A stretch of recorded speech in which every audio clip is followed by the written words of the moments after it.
Omega announced the release of the Omega Speedmaster 57. This was a watch that was heavily inspired by the original Speedmaster from 1957. I am a huge fan of this design. However, this was not a direct homage to that 1957 Speedmaster. What they did here was modernize it. They gave it a beautiful hand-wound caliber that you could see from the sapphire crystal in the back. It gets a lot of the styling from the original 1957 Speedmaster, but in a modern form. Today I have one hands-on to show you guys.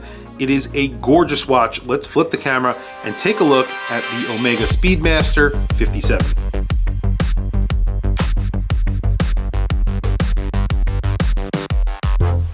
Well, I want to start out by thanking Exquisite Timepieces for lending in this watch to the channel. They often lend me watches. They don't require me to say anything or do anything, and I really do very much appreciate it. And today I have a phenomenal watch to show you guys. This is the 57 Speedmaster that was recently released. It came out sometime last year, inspired by the original 1957 Speedmaster. This gets a bi-register layout, so a bi-complex layout, which is definitely different from the original Speedmaster. However, there are a lot of little cues on this watch that remind you of that 1957 watch.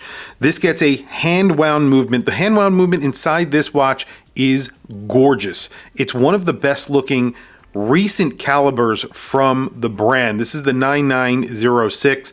Flipping this over, it is awesome. It's really one of the best aspects of this watch, and the way it's actually decorated all radiates away from the balance wheel. It looks beautiful, and then you have a little window for the column wheel, and when you actually engage the chronograph, you could see the column wheel engaging. Really a beautiful movement. It's basically just one plate that's been decorated, but they managed to make this look really special. There's a lot of little windows in it. They did a great job. It's interesting and at the same time pretty industrial. So I don't know how they did that, but they did a really good job of it.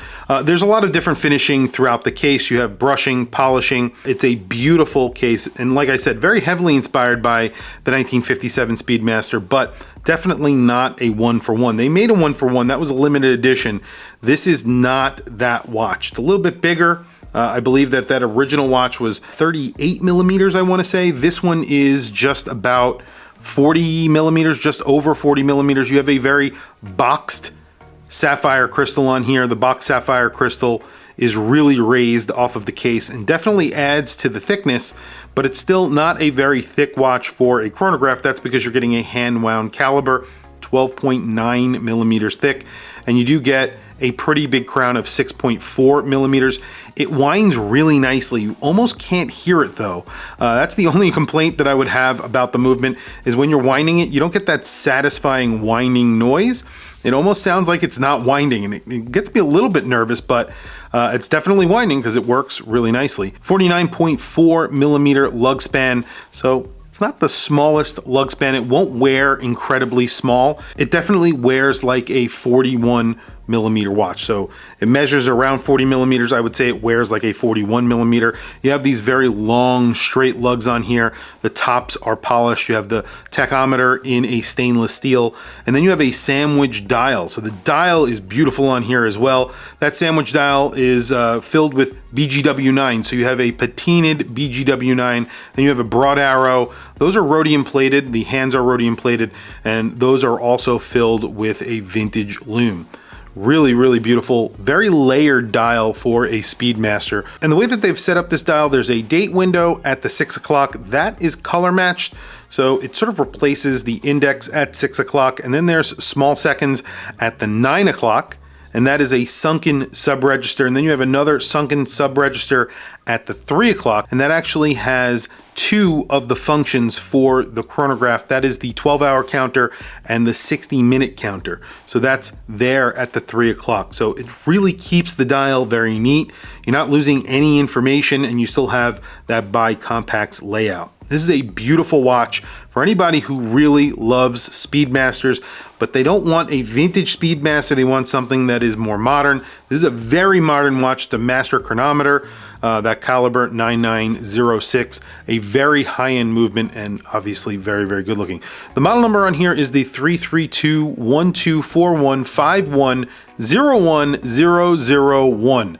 They always put a very long model number on these Speedmasters. It's really hilarious, but there you go. It's a coaxial movement as well, if I did not mention that. The Speedmaster 57, the original Speedmaster 1957, was smaller than this and had a tri-complex layout, and the dial was printed and not a sandwich dial. I just want to point that out. So there are some significant differences between this and that 1957 release, the original release of the Speedmaster. But all in all, this is sort of a modern reinterpretation of that watch. The price on this is not cheap on this strap. Now, they also make it on a flat link bracelet, which I think is gorgeous. That is, I believe, polished on the outer links, brushed through the center links. That's what they've been doing recently. And it is a flat link bracelet with micro adjust. However, this on the strap is $8,600. I think it's around 90 something, $9,600, something like that on that bracelet. This is a really nice strap. It's a cav leather strap that is sort of fume, so it's dark brown on the outside and then a lighter brown on the inside. And you flip it over, it's just dark brown leather. You have a very nice vintage inspired buckle on here. Again, very nicely finished. You have brushing, polishing. There's even a chamfered edge on here. It is a gorgeous buckle, but of course, $8,600 is not cheap. So definitely something to keep in mind. It is a beautiful watch though.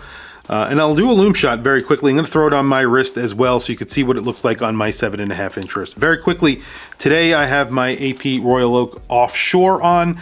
This is a watch that is in complete contrast to the Omega.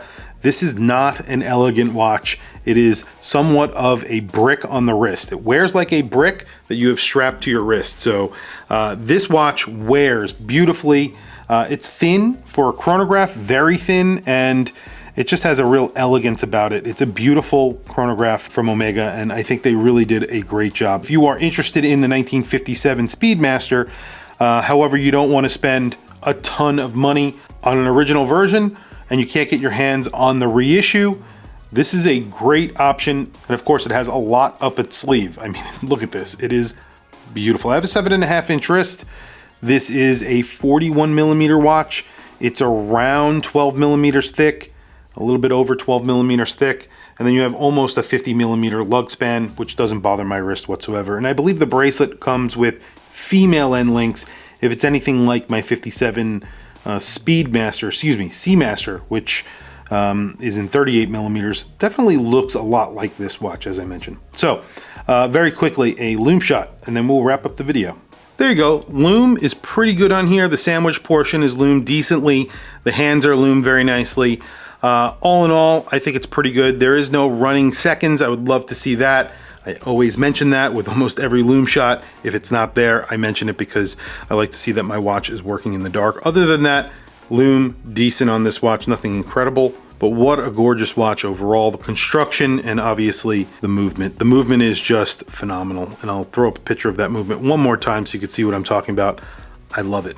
Tell me what you guys think down in the comments below. I want to hear from you guys. Please also don't forget to check out exquisitetimepieces.com if you are interested in this watch, or really any watch. They are an authorized dealer of like 90 brands, something like that. Omega obviously being one of them. So if you are interested in this watch or any watch, check out their website. If you stop by their brick and mortar store down in Naples, Florida, tell them Watch Chris sent you. Also, if you buy something on their website, tell them Watch Chris sent you. I very much appreciate it. And that's really it, guys. Thank you for logging on. I'll catch you in the next video.